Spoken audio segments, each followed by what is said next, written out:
start this little introduction. Welcome. We are so pleased you can join us today for events in celebration of the United Nations International Day of Women and Girls in Science.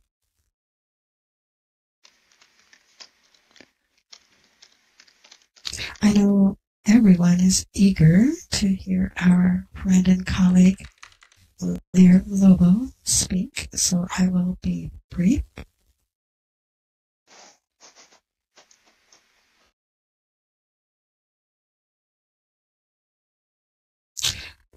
Lyr works and plays on the leading edge of educational technology, and she is a pleasure to know personally.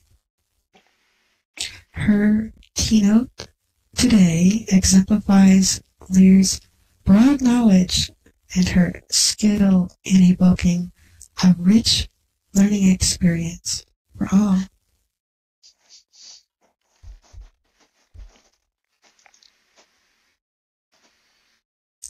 Please do join us afterwards for a tour of this Women in STEAM Center, followed by a visit with Starlight at the Nutrition Resource Center nearby.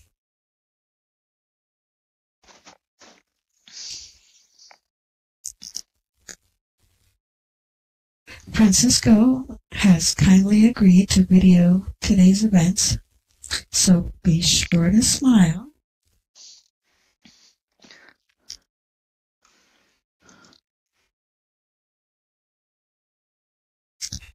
As always, a huge thank you to Lucena Wisdom Seeker for providing a home and support for all these activities and places of learning. Inspiration Island.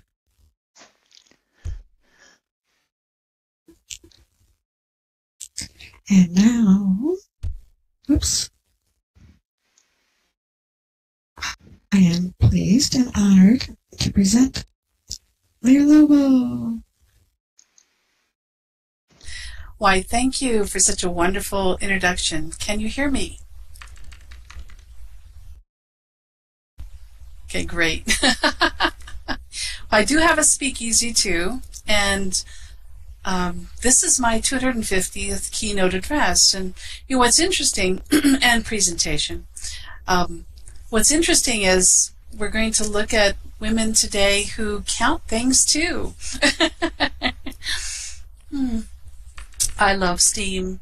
In 1995 through 97, as part of my doctoral research, I created a virtual reality environment with a head-mounted display device. And I love tech. I'm so happy to be here with you guys today. Prior to my doctoral research, I worked for Air Force Space Command on the Situation Room software, similar to the movie War Games. And of course, you know me, I have to do a trivia game, right? I love hearing your thoughts, and I love it when you chat during the talk. So please feel welcome to type in the chat log, okay? That's right. So here's the instructions. It's case insensitive. It does not matter, and we'll get started here.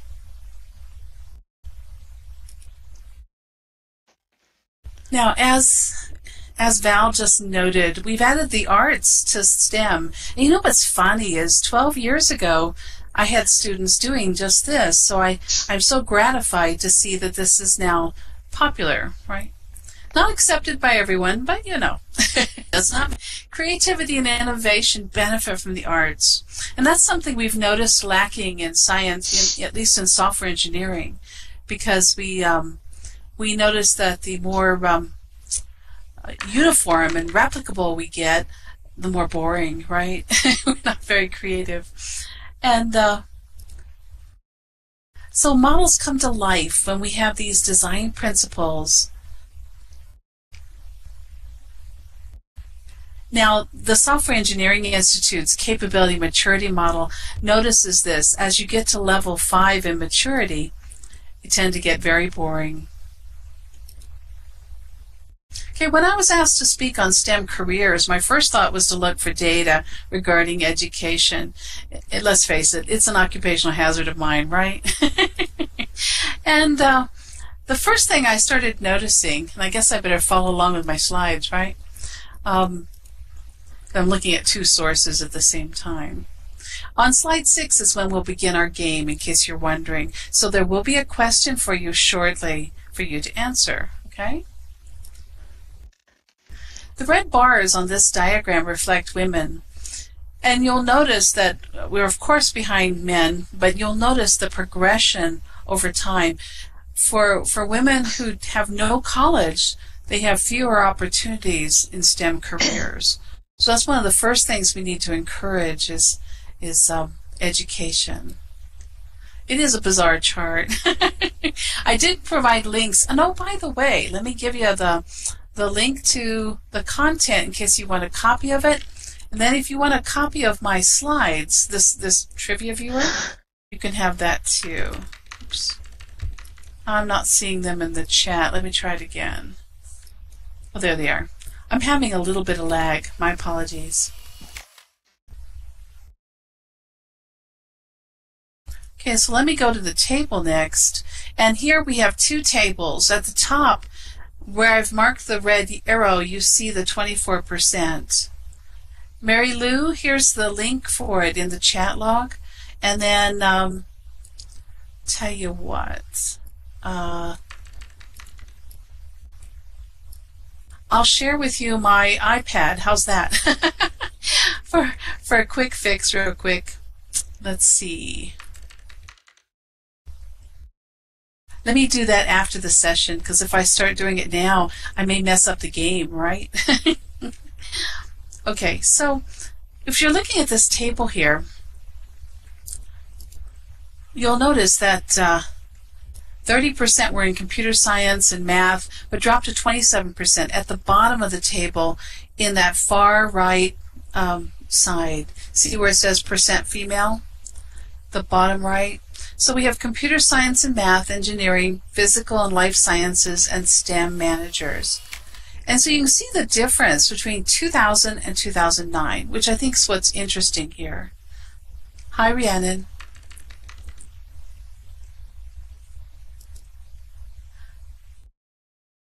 So here's a trivia question for you.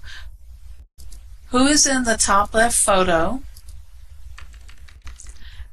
She won 2 Nobel Prizes, and she won the first Nobel Prize as a woman.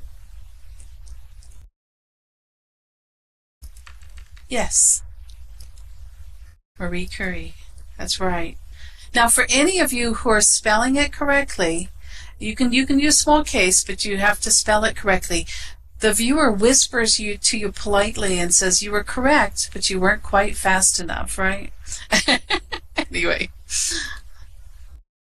Now, I don't go into detail about these women because we have limited time today, right?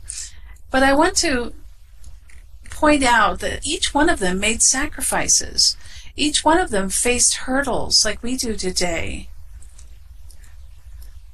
And they had to overcome quite a few biases. Let's look at another group of women. These are African American women scientists here who have made incredible contributions.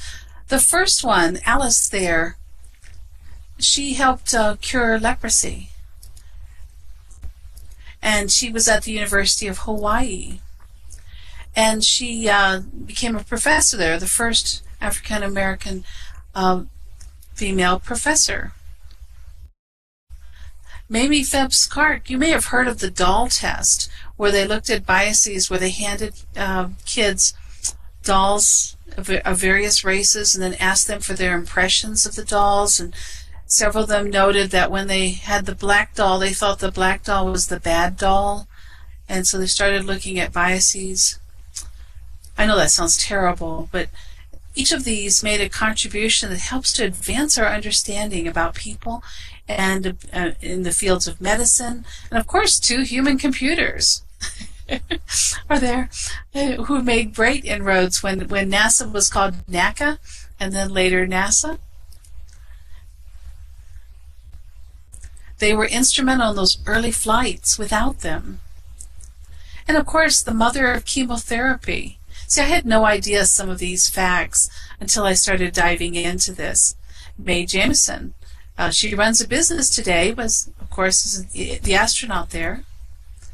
And then Alexa Kennedy, a neurosurgeon, and you know, she lacked confidence. She nearly gave up. She nearly thought that she would be unsuccessful, and then, of course, went into neurosurgery just because she went to a summer program, a research program, and had a love of genetics.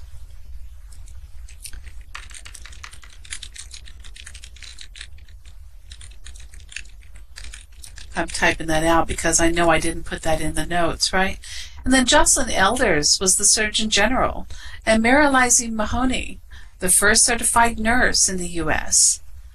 And of course, Helen Dickens, OBGYN.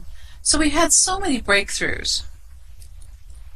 We follow in the footsteps of these amazing women, and we can see from their example that women in STEM comprise 57% of the physical and life sciences jobs, while men are at 31%. And those numbers are saturation into the overall number, which you'll notice at the top here is 2.5 million workers in STEM. I know what you're thinking. Get on with the with the game. So here's the next question. Did you see an occupation that was missing? And of course, those weren't occupations, those were degrees, but there was a degree field that was missing. Oops, I went kind of fast.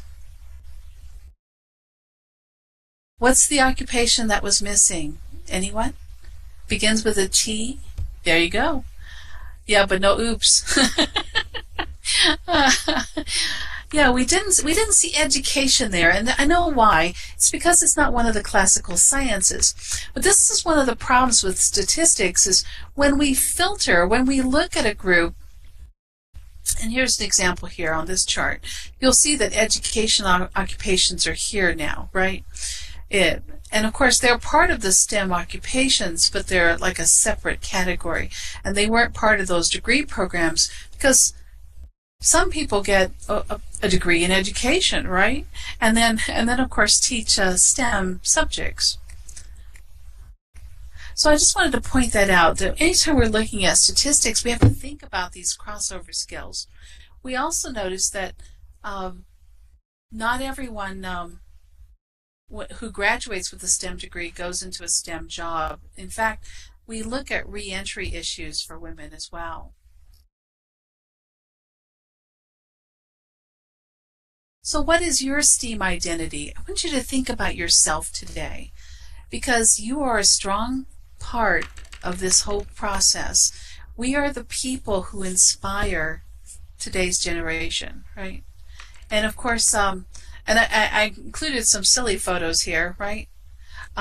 Mine up in the upper right, I'm wearing a head-mounted display device, of which I have like 3 or 4, right? Barbara's, we were holding a little wine festival after one of our research efforts. She's in the upper left.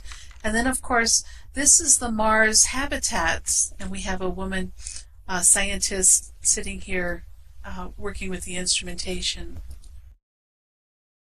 So here's our next question. What percentage of Americans are scientifically literate? Type the number in the chat log.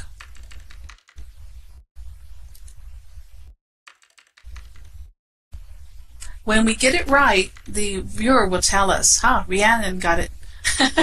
Yeah. 20%. Now, what does that mean, though, right?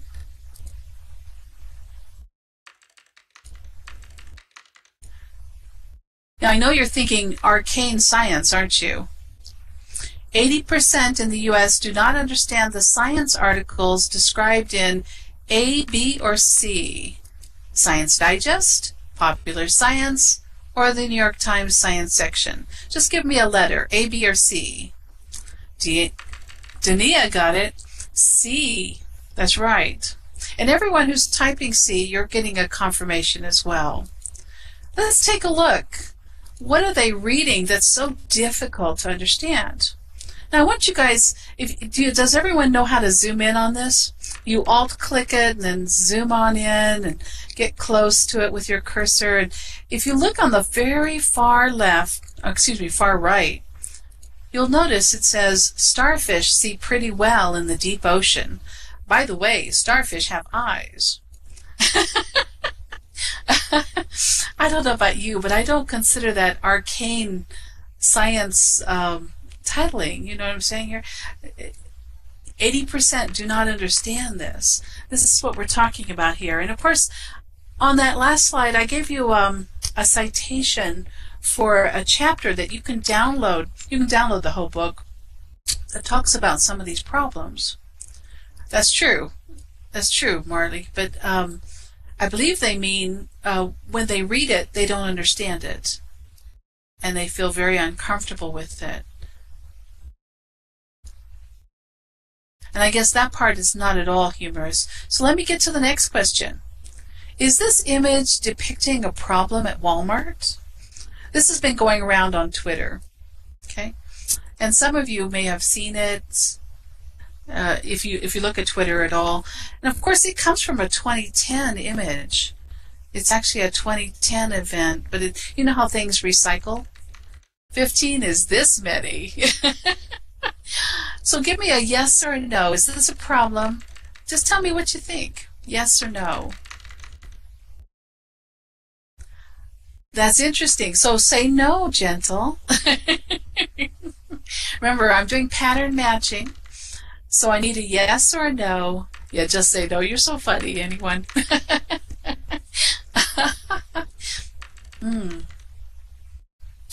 Okay, everyone finished? All right, I'll let Speakeasy catch up. No, the answer's no. Here's why. Holding up three hands is a problem, right? But this is actually a spoof. You know how we have fake news and fake everything? Well, this is satire from crack.com. It was a contest where they asked people to to come up with instructional diagrams for people who suck at everyday life, right? And of course, this is what someone decided would be perfect for Walmart, okay? And it is funny, but it makes us think, because as we think about ourselves and our careers and taking ourselves seriously, right? Getting past all our baggage. This is some of it from the media. Our media and our culture help perpetuate some of the limitations that we seem to take on, you know, and I'll show you what I mean by that. Okay, so let's take a look at the next one. I hope you guys are enjoying this. Math, reading, and science. This is the PISA test that 15-year-olds take every 3 years. And they do this, this is 71 countries. I know it's impossible to read. The good news is the next slide's a little easier to read, okay? But the U.S. is the red bar across here, and you'll notice we're like 38th or lower in math ability. We're 24 to 25 in science ability out of 71 countries, okay? Let's take a look at some of the countries, because I know some of you are from these countries, right? We have Canada here, who's rocking up near the top. So I want to do a shout out to Buffy here. You'll notice you're like 6th or 7th there, you know. Anyway, the U.S. is the green bar near the bottom. And I know I'm not picking on the U.S., but that's right, Lori Vaughn. But I just want us to realize that that we have a way to go, right? Yep. Anyway, but you know, I don't mind that other people rank higher, and you know why? Because that gives us something to think about. I think about testing, and I think about 15-year-olds in Massachusetts, one of the states that they reported for this. And I think about the very great burden they have for representing all of us. So here's another question coming up. Let me click my viewer again. I'm having just a little bit of lag. Okay, culture, stereotypes, and attitudes. What type of bias affects our understanding and decisions in an unconscious manner? There we go. You would think Rhiannon's a shoo-in here, but she didn't see this talk beforehand. It began with the letter I, and it's implicit bias. I had to think about this because each of us has subconscious influences that cause us to judge things a certain way or to think about them. And how many of you have ever heard that women are bad at math? In fact, I may have even said it myself. And then, of course, I was thinking about severely advanced math and doing it, in my head, not everyday math or not business math, not even tax math, or quite a bit of the math that I work with for computer science. So we have these preconceptions and misconceptions which are reinforced by our culture and our media. I was looking at videos about the weather girl and how women meteorologists really resent that as some of the baggage that they want to abandon, right? And so here's some research from 617 women scientists. And this is from a book. I saw the article and I've listed it here at the bottom for you. 5 biases that push women out of STEM and create barriers for reentry. Prove it again. How many of you feel like you have to prove yourself? We have to work harder, faster, do it better, especially, and by the way, I'm not picking on men, Fran.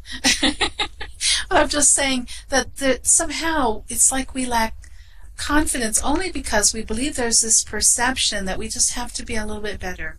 I've heard this from some of my African American colleagues, that they feel like they always have to prove it. Then there's the tightrope. Act like a man, be manly, or be professional, but be feminine too. And of course, that's always a struggle. I remember being told when I took one position that women there had to wear their hair up and had to wear skirts and had to do all these various things. And I told them, I'm sorry, this is not on the speakeasy. I said, when my hair goes up, my mouth closes. It's a strange phenomenon. I wasn't being unkind, but I was being serious, actually. I'm painfully shy, which is why I count my talks. And after I've done 250 of them, I figure so far so good, right? Anyway, the maternal wall, this competence question. Men are rarely challenged when they have children and families, but women are, right? Yet it should be equal for both. The tug of war, the choices we have, even with our female counterparts, that's where you don't have support from older generations of women. And I don't mean older women. I mean women who've already gone through the cycle for a few years and have built up their credibility, right? And then the isolation that some women feel, where they're not invited to events because they're such a small demographic, people think they won't be comfortable. Now I know this doesn't sound very positive, does it? So I better move along. Here's a chart. It reflects the races of the women who are responding from the 617 women scientists. 60 of them were in-depth interviews, and then, of course, 557 were by survey. So it's a very interesting report. You may want to take a look at it. And, of course, we can see that the prove yourself is the first category, and that, of course, has the most, followed by the fourth one, which is support from other women. So there is a lot of support, but we could do better, right? So here's our next question, last question. In a new media consortium keynote address in a virtual world, Dr. Constance Steinkuhler presented her research from a massively multiplayer blank blank in her investigation of Scientific habits of mind. Oh, you're close. No. Look at the letters. It begins with O, and there we go, Gentle. See? Online game. It was a massively multiplayer online game. What she did was she studied 2,000 posts in the World of Warcraft. And she was looking at what people said in these 2,000 posts, how they exhibited these 5 things you see here. Scientific habits of mind I put in purple, so you get a sense of it there. But she was trying to show how when we talk online, how it's purposeful and how it inspires a natural scientific discourse, how people use math, how they do problem solving, how they demonstrate digital literacy. It's a beautiful study, and I have her permission to give talks based on her talk.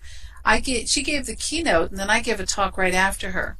It was in an enterprise edition of Second Life years ago. You're not buying this? Oh, well, it's a wonderful study, and as a result, you'll notice after graduation, she served for 2 years in the executive office as the senior policy analyst for science and technology in the White House. And of course, she was looking at how games might incentivize and empower conversations about science and the application of math to get more women involved. I'm not saying they're perfect, but I'm saying that as we try to address this need to encourage more women in STEM, that we get them involved. And of course, her focus is on games. Well, let's face it, guess what? Mine is too, right? I love games, I love simulations, and I love putting people inside immersive experiences and letting them decide to be the science officer, as we did on this Mars expedition. We had 4 science stations where they would go through a challenge and have to make all kinds of decisions and keep refining these decisions using critical thinking, problem solving, and of course a progressive bit of information. It was about a 2.5 hour scenario, and then they would land on Mars and be on a mining colony thinking about that. We won $25,000 for it because we used a variety of holodeck-like simulations. Content would appear and disappear as people move through the simulation, similar to instancing in a game. Well, as we start to wrap up, I invite you to conduct your own visioning activity. This is something I do every year on my birthday. And I take my family with me. My son, he's 25 now. I began 5 years before he was born. And of course, this is my 30th year, right? And I sit down with a notebook, a tablet, and we all jot down 25 dreams in 9 categories. And I ask myself, I say, if you have all the time, the money, and the talent in the world, what would you wish for in these 9 areas? And it occurred to me that the career area is what we're talking about today in this keynote. So you could just think about that. But as an icebreaker, I often ask people, what would they have in their dream home? What would they accomplish for education or for their dream job? If you could be anything in the world, it made no difference, none of your current limitations, time, or money. What would you do? And of course, I list a bunch of mine. Are you guys thinking about yours? And you'll notice these other categories, right? Philosophy and spiritual, your religion. What is it that feeds your spirit? Travel. Where would you go? What would you do for yourself and then for your family, for your social, for your friends, and then of course your significant other. That's true, Marley. Absolutely is. But you and I were just talking about this, in the last week and a half, about the fact that we always have dreams. That's what I think life is about, is our ability to dream and to think about the world in a different way. I think that's what keeps us alive. Now, I could be wrong. I've been wrong before. But what I call it is shopping until I drop, because let's face it, this doesn't cost me any money, right?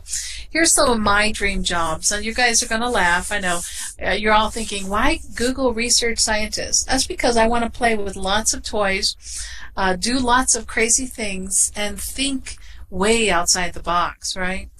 I'd also like to be an astronaut, but there's a part of me that's a comfort puppy. I want to stay at home too, right? And then, of course, I would love to be a famous game designer, because my heroes are all game designers, right?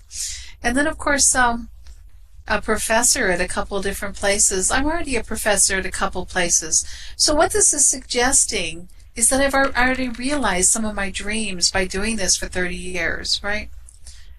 Once you have your list of 25 things, then you circle your top 5.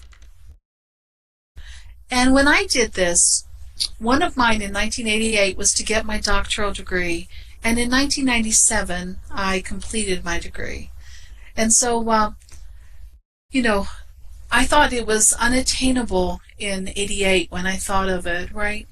I thought, well, I'm not sure I'm smart enough, or I'm not sure I'm in the right position, or, you know, attending classes is going to be rough. I've already done my graduate degree, and I'm busy working, and I'm so busy working, who has time for school, right? Well, as we close here, let's stand strong together. This is an image that we took as a promo. Remember this, Buffy? For VWBPE 2013. I have a whole bunch of these.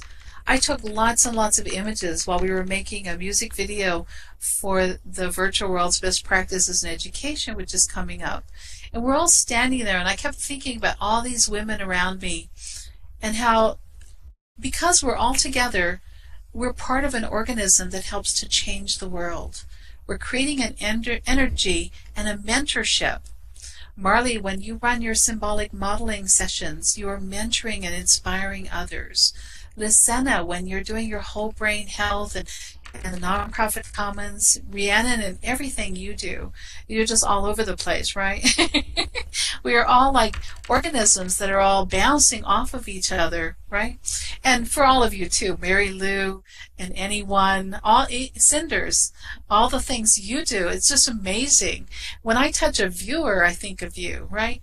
And so each of you, it's like pieces of you are stuck to me all over, right? And so I just wanted you to know this, that my success depends on you.